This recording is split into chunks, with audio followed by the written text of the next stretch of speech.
Good afternoon ladies and gentleman, मेरा नाम जय शफत आशर है और मैं CLG चर्च में एक बाइबल टीचर के तौर से खिदमत कर रहा हूँ।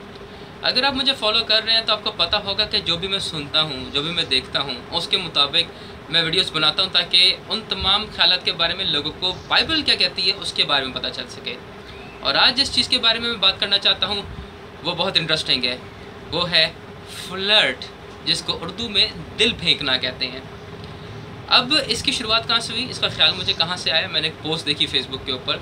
वहाँ पर एक लड़की ने लिखा हुआ है कि एक लड़की अगर आपके साथ फ्लर्ट करती है तो इसका मतलब ये नहीं है कि वो आपसे प्यार भी करती है। तो मैंने वहाँ पे कमेंट किया, मैंने कहा अगर लड़के को इस बात की गलतफहमी हो गई और वो अपना दिल दे बैठा तो फिर इसमें लड़की की कोई गलती नहीं है। वेरी सॉरी टू से, इसमें गलती है। इनफैक्ट बोथ साइड्स की गलती है, क्योंकि आजकल अगर आप फेसबुक पे देखें, लड़के क्या कर रहे हैं, शर्ट उतार के अपनी फ़ोटोज़ लगा रहे हैं। जिन्होंने सिक्स पैक्स बनाए हुए हैं, जिन्होंने बॉडी बनाई हुई है, वो दिखा रहे हैं, अपने आप को शो ऑफ कर रहे हैं। और लड़कियों की आप देखें तो उन्होंने हाफ शोल्डर लेंथ कपड़े पहने हुए हैं। वेल, बंद कर सकते हैं, ऐसा कोई चक्कर नहीं है, लेकिन अपनी बॉडी को वो लोग दिखा रहे हैं थोड़ा सा इस अंदाज में कि उनकी पूरी बॉडी को देखा जाए, एक जिसे कहते हैं शो ऑफ करना चाह रहे हैं। अब इससे होता क्या है, जब एक मर्द या लड़का, बेसिकली उनको मैं मर्द तो बोलूँगा नहीं, लड़का अपनी बॉडी दिखा रहा है, इस तरह से सिक्स पैक बने हुए हैं, तो वो दिखा रहे हैं कि फर्स्ट वो जिनसी तौर पर तैयार है, सेक्सुअली रेडी है, और फिर वो सेक्सुअली सेटिस्फाई भी कर सकता है। तभी वो अपनी बॉडी दिखा रहे हैं कि देख लो, मैं सेक्सुअली तौर पर बिल्कुल मैच्योर हो चुका हूँ। और जब लड़की इस तरह के अपने हाफ शोल्डर लेंथ कपड़े पहन कर आती है और कंधा दिखा रही है, या जिस तरह से आज पाउट बनाया जाता है, पाउट सभी बना रहे हैं, आजकल लड़के भी बना रहे हैं। आपको पता है पाउट का मतलब क्या है? आप जाकर देखिएगा मरियम वेबस्टर डिक्शनरी, उसके अंदर लिखा हुआ है कि पाउट आप होंठों को अजीब सा करके बनाते हो ताकि आप जिनसी तौर पर पुरकशिश नज़र आओ, सेक्सुअली अट्रैक्टिव नज़र आओ। जिससे मीनिंग क्या जाता है कि आप सेक्सुअली रेडी हो, आप जिनसी तौर पर रेडी हो, ना सिर्फ रेडी हो, आप सेटिस्फाई कर सकते हो, आप दूसरे बंदे की जिनसी भूख को मुतमईन कर सकते हो, और ना सिर्फ उसको मुतमईन कर सकते हो, आप उसके लिए तैयार भी हो। ये सारा मीनिंग इस तरफ से जाता है, लेकिन कोई किसी को कुछ नहीं बताता। इनफैक्ट आजकल की जो नौजवान ख़वातीन हैं, जब वो माएँ बन जाती हैं तो वो अपनी बेटियों को भी इसी तरह से दिखा रही होती हैं कि आप पाउड बना के तस्वीर खिंचवाया करो। लेकिन पीछे मीनिंग क्या है किसी को कुछ पता नहीं है। क्यों इतने लाइक्स आते हैं आपको, क्यों इतने हार्ट्स और सब कुछ आता है आपको, क्यों? क्योंकि आप जो पब्लिक है उसकी जिनसी ख्वाहिश को पुश करते हो, और जब उसकी जिनसी ख्वाहिश पुश होती है तो आपको लाइक बड़े शौक से देता है, बड़ी खुश होकर देता है। सो इस तरह का अगर आप कोई भी काम कर रहे हो, मैं आपको बताना चाहता हूँ दिस इज़ ओपन फ्लर्टिंग, और आप अपनी सेक्सुअल अवेलेबिलिटी दिखा रहे हो, जो कि गलत है। बाइबल में कहाँ पर यह नज़र आता है, आए देखते हैं। सबसे पहले तो पहला करंथियों 7वां पहली आयत, वहाँ पर पौलुस को करंथियों के लोगों ने ख़त लिखा था कुछ चीज़ों के बारे में, ख़ास तौर पर शादी के बारे में, और यहाँ से वो उनके सवालों के जवाब देना शुरू करता है। तभी इस आयत की शुरुआत होती है, जिन चीज़ों के बारे में तुमने लिखा था उसके बारे में मैं तुम्हें बताना चाहता हूँ कि मर्द के लिए अच्छा है कि औरत को ना छुए। अब आप बोल सकते हैं यहाँ पे तो छूने की बात हो रही है, ये क्या बात हो रही है? तो मुझे एक बात बताएं कि जब आगे जाके आप देखते हैं तो वो शादी के बारे में, हरामकारी के बारे में, जनाकारी के बारे में बात करता है, तो शुरुआत वो छूने से क्यों करता है? क्यों? क्योंकि सारी शुरुआत छूने से ही होती है, सिर्फ हाथ लगाने से ही होती है। और अगर आप इसका यूनानी असल मतलब देखेंगे तो उसका मतलब है आग लगाना, ऐसे छूना जैसे कि एक शौहर का बीवी पर इख्तियार है। और पौलुस रसूल बयान करता है कि अच्छा नहीं है कि मर्द औरत को ऐसे हाथ लगाए या ऐसे छुए जैसे कि उसकी अपनी बीवी है। और फिर वो एक्सप्लेन करना शुरू करता है कि मस्त होने से बेहतर है कि ब्याह कर लो।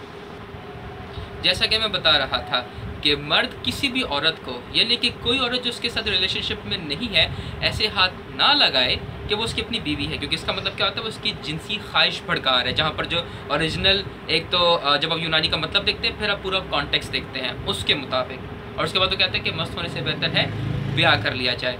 अब यहाँ पर छूने का मतलब जब आग भड़काने का हो रहा है, तो जिनसी आग सिर्फ छूने ही के वसीला नहीं भड़काई जाती, बातों के वसीला से भी भड़काई जाती है। आपकी आंखें बहुत खूबसूरत हैं, आप ख़ुद बहुत खूबसूरत हैं, फिर और ज़्यादा इंटीमेट चीज़ों की तारीफ़ होती है कि आपके होंठ बड़े खूबसूरत हैं। इस तरह से आप औरत की जिनसी ख्वाहिश को भड़काना शुरू कर देते हो।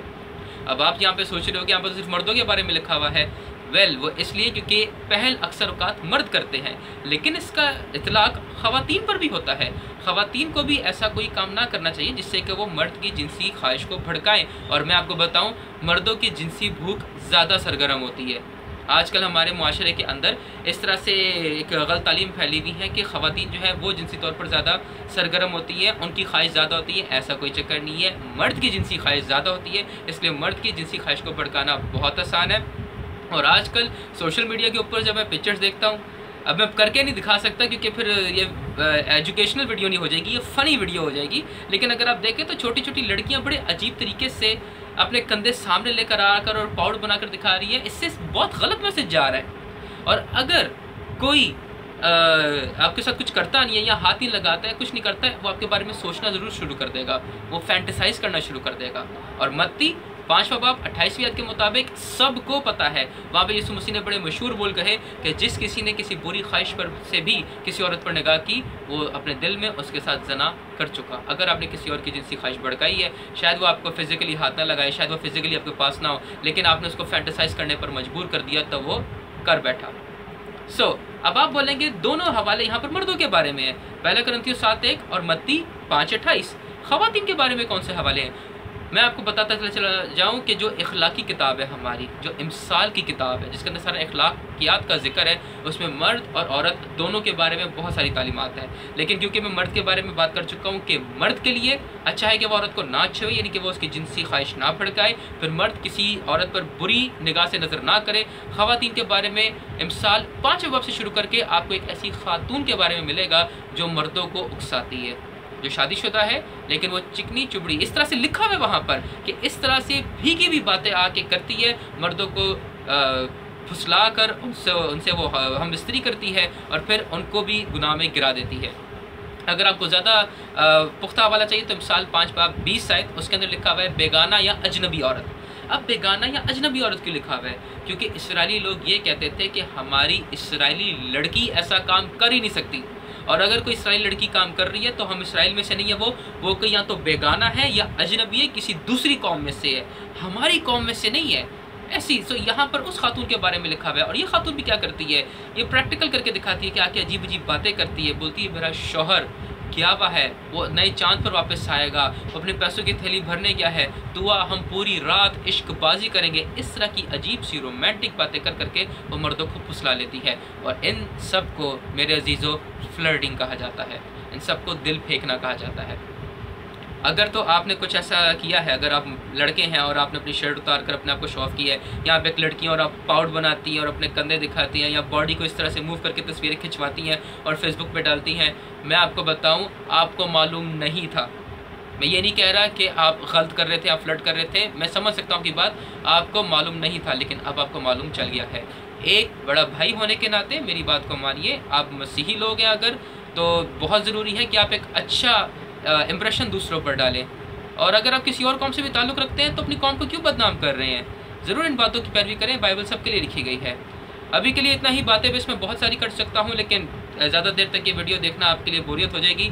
अगली बार तक के लिए मेरे चैनल सब्सक्राइब कीजिएगा। अगली बार देखेंगे फिर कौन सी मुझे बात सुनने को मिलती है जिस पर मेरा दिल उकसाता है कि मैं उसको कलाम का वसीला बयान करूँ।